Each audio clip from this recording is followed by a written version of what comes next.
Our next speaker is Irina Cărăbaș.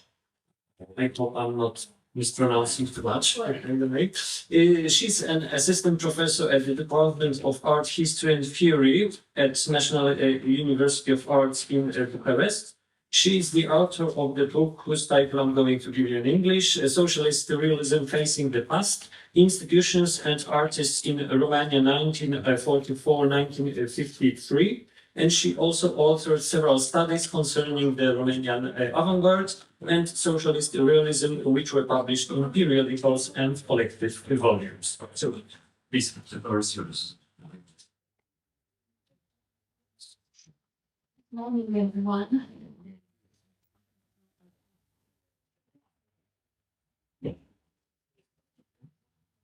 Yeah, thank you.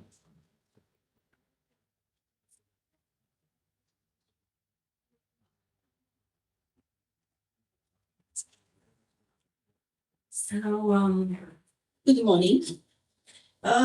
In my paper, I propose to look at the exhibition Mexican Painting and Prints, which took place throughout the Eastern Bloc in 1955-1956, in the context of cultural diplomacy. The exact trajectory of the exhibition is hard to determine, as it covered more cities in each country, and at least some of them twice. For instance, in Bucharest, there were 2 Mexican exhibitions. The first one in 1955 and the second one during the next year.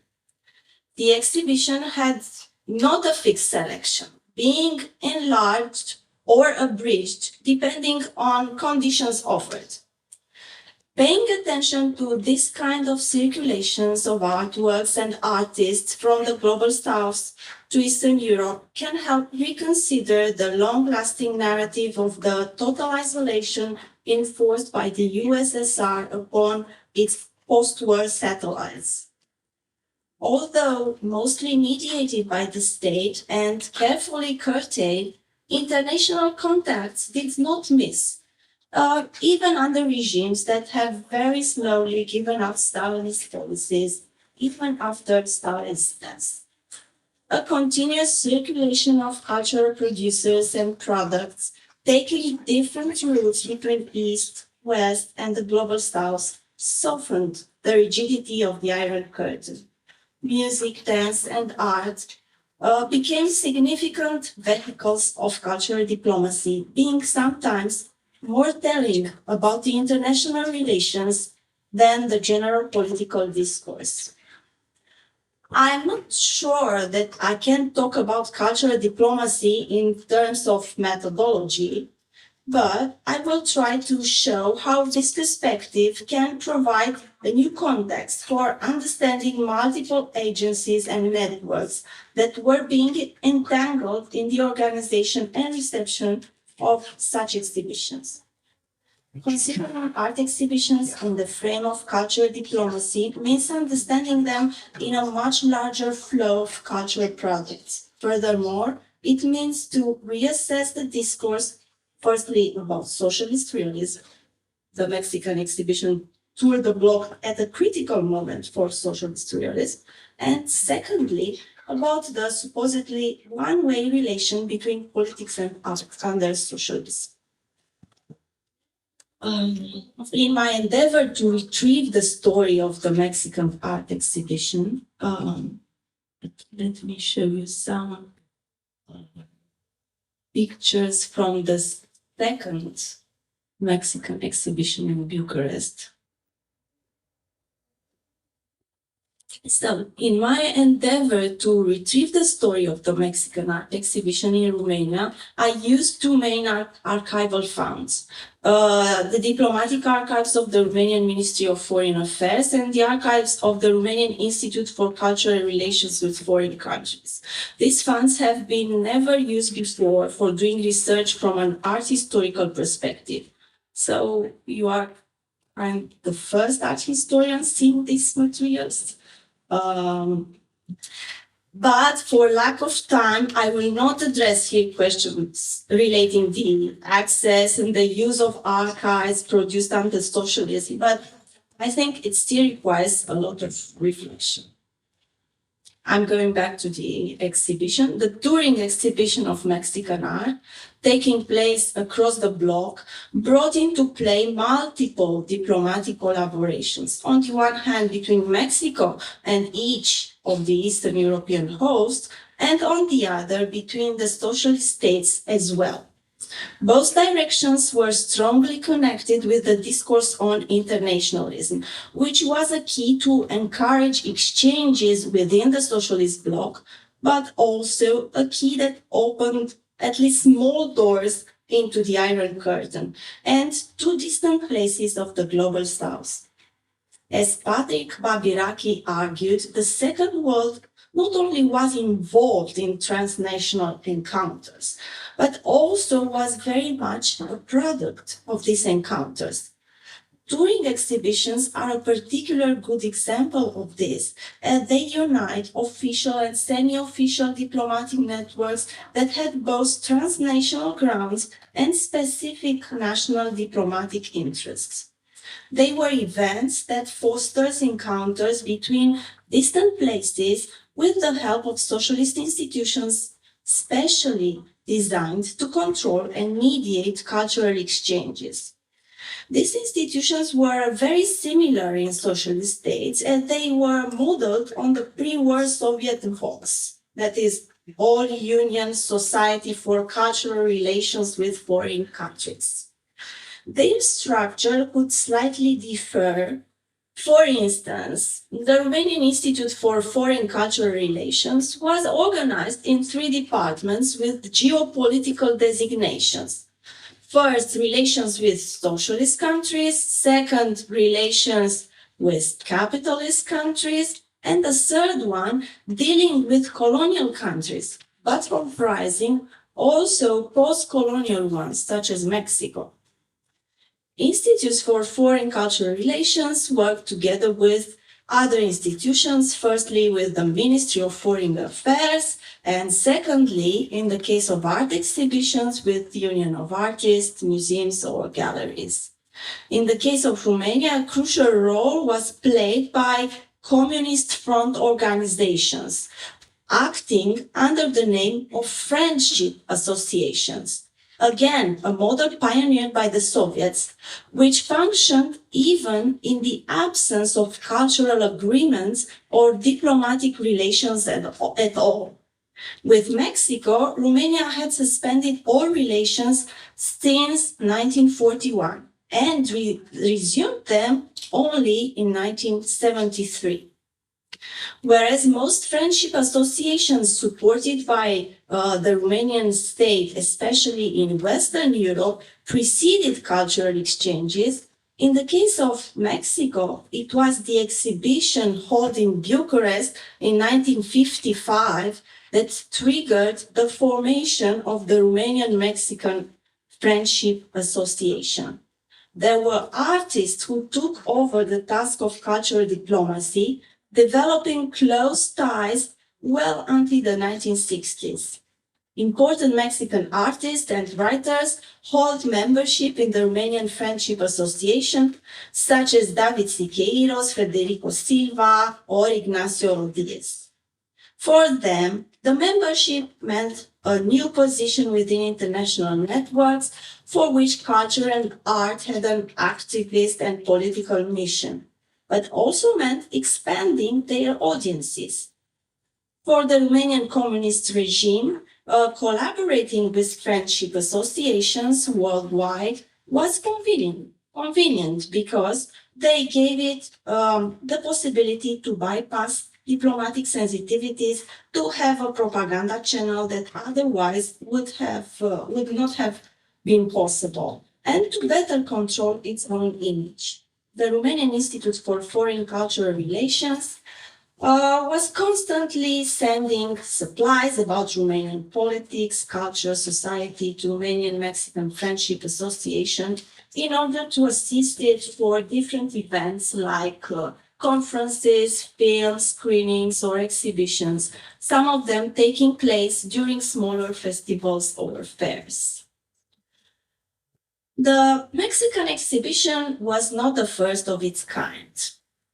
Youth festivals organized every 2 years in a different socialist capital city comprised an international art exhibition which gathered works by leftist artists from all over the world, proposing different types of realism. Furthermore, another 2 touring exhibitions preceded the Mexican show, providing East Europeans with models of engaged art other than Soviet. The exhibitions of Renato Guttuso and then Mirenia and Boris Kazlitsky were coming to Romania with the mediation of Romanian-Italian Friendship Association, respectively by the special request of French Communist Party. However, Poland was the gate through which the Mexican exhibitions entered East European art world. At the beginning of 1954, Bolesław Jelen, future ambassador in different Latin American states, on behalf of the Polish Society for Cultural Relations, invited the National Front for Fine Arts in Mexico to organize an art show in Poland. Artists Rosendo Soto Alvarez and Ignacio Marquez Rodiles curated the show and traveled with it to Poland and further to other Eastern European countries and possibly Northern Europe, but I'm not sure. The exhibition sought to convey a comprehensive view on Mexican art, starting with the 17th century. There were over 200 paintings, prints, and photographic reproductions of murals. Some of them had been specially made for the exhibition, like Diego Rivera's Gloriosa Victoria, a critique of the American intervention in Guatemala. Now, this painting is at the Pushkin Museum in Moscow. But most of the exhibits belonged to artists from Taller de Grafica Popular, or the Workshop for Popular Culture, Graphics, also known as TGP. TGP was an artist collective. I try not to move it. TGP was an artist collective that functioned in Mexico City between 1937 and the 1960s. Membership varied over time, but the artists, most of them printmakers, intended their outcome for popular audiences. TGP's statute claimed for a transnational perspective and international solidarity, but also for an art that continued the Mexican Revolution and helped the recovery of Mexican dignity. Their collective mode of operation and critical art met those of the Mexican muralists, especially David Siqueiros and Diego Rivera, included in the touring exhibition as well. Not only exhibitions, but also many Mexican artists traveled throughout Eastern Europe and the USSR, beginning with the mid-50s. Both Siqueiros and Rivera went to Moscow, and several printmakers took care of the traveling exhibition that finally arrived in China in 1956. Artists and their artworks stirred up spirited opinions and polemics within the socialist art world, being one of the triggers maybe of the longer process that led to the reform of socialist realism. Mexican artists' conceptions of what should engaged art be and how should it look like did not always match the practice of socialist realism in different places across the socialist world.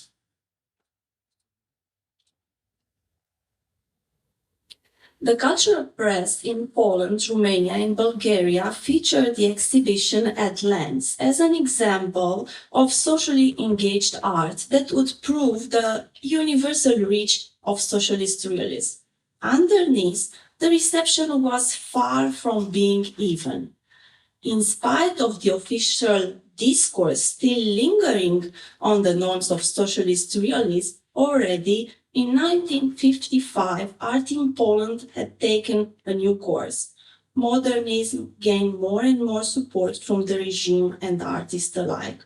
Therefore, Mexican art was rather perceived as a thing of the past. On the contrary, in Bulgaria, artists raised critiques concerning not the content, but the appearance of Mexican works, which they saw more keen to the much-hated Western modernism. In Romania, cultural press not only commented the exhibition and reproduced many works, but also published additional materials about the history of Mexico. The Romanian state bought 15 prints, paying them in US dollars. You can see some of them on the screen. The cultural relations between Romania and Mexico, initiated by the means of art and art exhibitions, continued to be tight during the 1950s. The initial encounter with Mexican art had long-term reverberations in socialist Romania. During the 1960s and 70s, numerous publications, conferences, press articles featured Mexican culture. The death of Rivera in 1957 was mourned all over the socialist world. When Siqueiros had been in prison for 4 years, the Romanian Artists Union joined the thousands of pleas around the world for his liberation, whereas the Romanian press constantly gave news about his detention. Next to the prints of the TGP, the artistic engagement of the three great Mexican artists, as Rivera, Siqueiros, and Orozco were usually called, came to be a part of a shared socialist visual culture that traversed untouched different periods and different cultural policies of different socialist states. Finally, just a short conclusion about cultural diplomacy as a lens to look at the history of socialist art in the 1950s. As the case of the Mexican art exhibition showed, the circulation of art in and throughout Eastern Europe involved multiple institutional, collective, and individual art actors, as well as official and semi-official organizations. It also expanded collaborations between the socialist states. Romanian official institutions were using Soviet diplomatic devices, but not Soviet requirements or norms or formats regarding the exhibition. The tour of the Mexican exhibition originated in Eastern Europe and created a context for shifting models of cultural politics, foreign affairs, and, of course, art within the region. Thank you.